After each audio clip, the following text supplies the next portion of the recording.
ဒါကနိုင်ငံအာဏာသိမ်းနေလို့ဆန္ဒပြနေကြတာမဟုတ်ပါဘူးဗျ။အိန္ဒိယနိုင်ငံရဲ့တရားရုံးကလမ်းဘေးခွေးတွေကိုအပြည့်ရှင်းဖို့နဲ့ခွေးကရမှာအကုန်ပို့ဖို့အမိန့်ထုတ်ပြန်လိုက်တဲ့အချိန်မှာတော့ခွေးချစ်သူတွေကြားထဲမှာခဲကရတွေဖြစ်ကုန်ပါပြီ။လူကြီးမင်းတို့သိတဲ့အတိုင်းပါပဲအိန္ဒိယနိုင်ငံဆိုတာကလူကြီးအများဆုံးနိုင်ငံဖြစ်တဲ့အတွက်ကြောင့်မို့လမ်းဘေးခွေးတွေကလည်းအတော်လေးကိုများပြားလို့နေတာပါ။အဲဒါကြောင့်မလို့ပဲတခါတလေမှာလမ်းဘေးခွေးတွေရဲ့အန္တရာယ်ပေးတာမျိုးတွေကိုလည်းရင်ဆိုင်ကြုံတွေ့ရတတ်ပါတယ်။အဲဒါတွေကြောင့်မလို့ပဲနိုင်ငံတော်ခုံရုံးကအကုန်ရှင်းပြဖို့အမိန့်ထုတ်ပြန်လိုက်တဲ့အချိန်မှာတော့ခွေးချစ်သူတွေကြားထဲမှာသဘောမတူမှုတွေဖြစ်ခဲ့ပြီးဩဂတ်စ်လ22ရက်နေ့မှာလမ်းဘေးခွေးတွေအတွက်စာနာငေးညာဖို့ဆန္ဒထွက်ပြခဲ့ကြတာဖြစ်ပါတယ်။လမ်းဘေးခွေးတွေကလည်းအတော်လေးကိုများတာမို့တခါတည်းဂေယာတွေမှာပို့ဖို့ဆိုတာကအတော်လေးကိုခက်ခဲလွန်းလာပါတယ်။ဂေယာဆိုတာကလည်းလူဒန်းတဲ့သူတွေရှိမှသာလျှင်ဖြစ်နိုင်တာမို့လမ်းဘေးခွေးတွေအားလုံးကိုပို့ဖို့ဆိုတာကမဖြစ်နိုင်တဲ့အလုပ်တစ်ခုလိုဖြစ်နေတာပါ။တကယ်နဲ့လက်တွေ့ကျကျစဉ်းစားကြည့်မယ်ဆိုရင်တော့လမ်းဘေးခွေးတွေကလူတွေကိုရဲရဲဆက်ဆက်ကြမ်းကြုတ်စွာ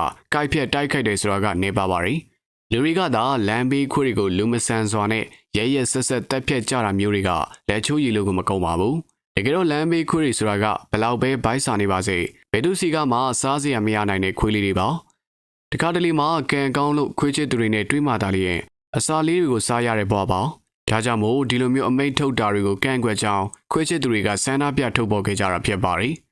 ဒီလိုဆန္ဒပြမှုတွေရှိလာတာကြောင့်နိုင်ငံတော်တရားရုံးကအမိန့်စာကိုပြန်လည်ရုပ်သိမ်းပေးလိုက်ရပြီးတော့အတန်းတိုင်းဆုံးလမ်းဘေးခွေးတွေကိုကာကွယ်စေထိုးပေးဖို့နဲ့လူတွေကိုတိုက်ခိုက်တဲ့ခွေးမျိုးတွေဆိုချက်ချင်းဂီယာရီမှာထိန်းချုပ်ပေးရန်ထုတ်ပြန်ခဲ့ပါတယ်။အခုဆိုရင်ခွေးချစ်သူတွေကတနင်္လာလောက်အစွမ်းကိုကြိုးစားပြီးလမ်းဘေးခွေးတွေကိုကာကွယ်စေတွေကိုထိုးပေးနေကြပြီဖြစ်ပါတယ်။တခါတလေမှာလူတွေကပတ်စံအများကြီးပေးဝယ်ရတဲ့ခွေးမျိုးစစ်တွေကိုပဲခွေးလိုတတ်မှတ်ကြပြီးတော့လမ်းဘေးခွေးတွေကိုတော့ရဲရဲဆက်ဆက်ကြမ်းကြုတ်စွာတက်ပြတ်နေတာမျိုးတွေကိုတော့ကျွန်တော်ကတော့ကန့်ကွက်ပါတယ်ခင်ဗျာ။